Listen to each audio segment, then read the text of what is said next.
इतनी जोर से चिल्लाओ कि दिल्ली तक आवाज जाना चाहिए। जय भीम, जय भीम, जय भीम।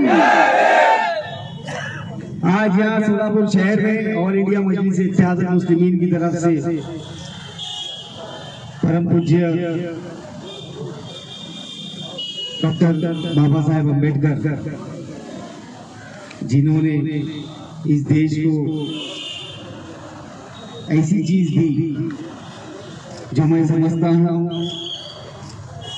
कि आज के जो अपने आप को बड़े नेता मानते हैं, समझते हैं, ऐसा समझते हैं कि इनके बिना हिंदुस्तान में तख्ता नहीं हिल सकता है। ये अगर 7 जन्म भी ले लेते तो ऐसी चीज नहीं बना सकते, वैसा इतिहास नहीं कर सकते थे। वो है हमारा संविधान। डॉक्टर बाबा साहेब अम्बेडकर जो हमारे देश में, हमारा देश जिस चीज से चल रहा है, जिसको संविधान बोलते हैं, उसके शिल्पकार, उनके खिलाफ हमारे देश की ये हमारी बदकिस्मती है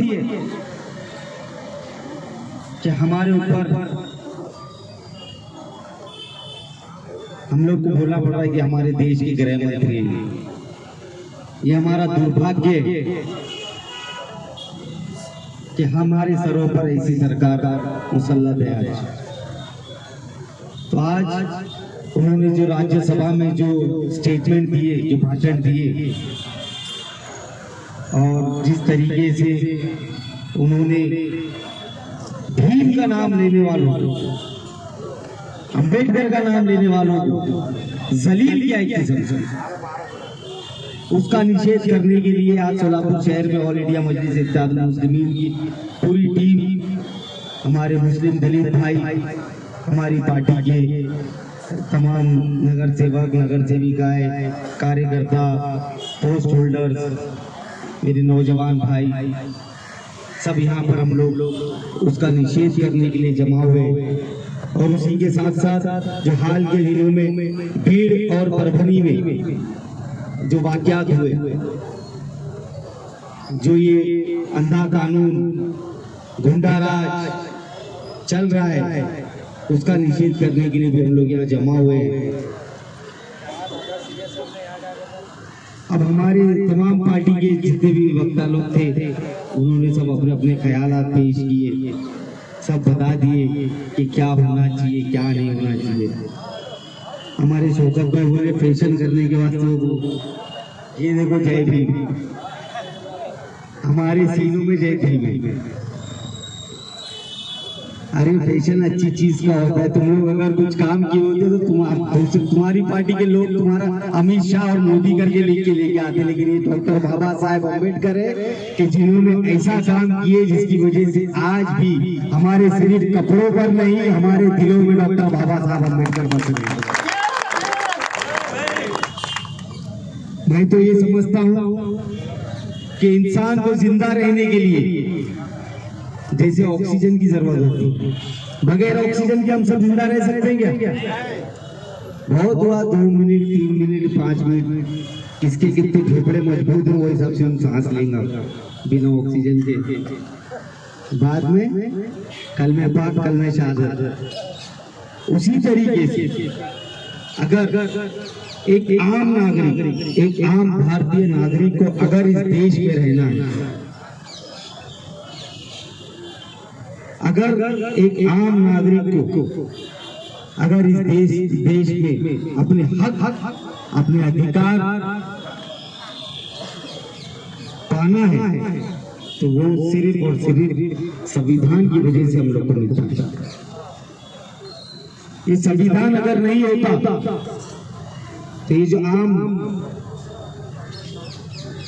बड़े से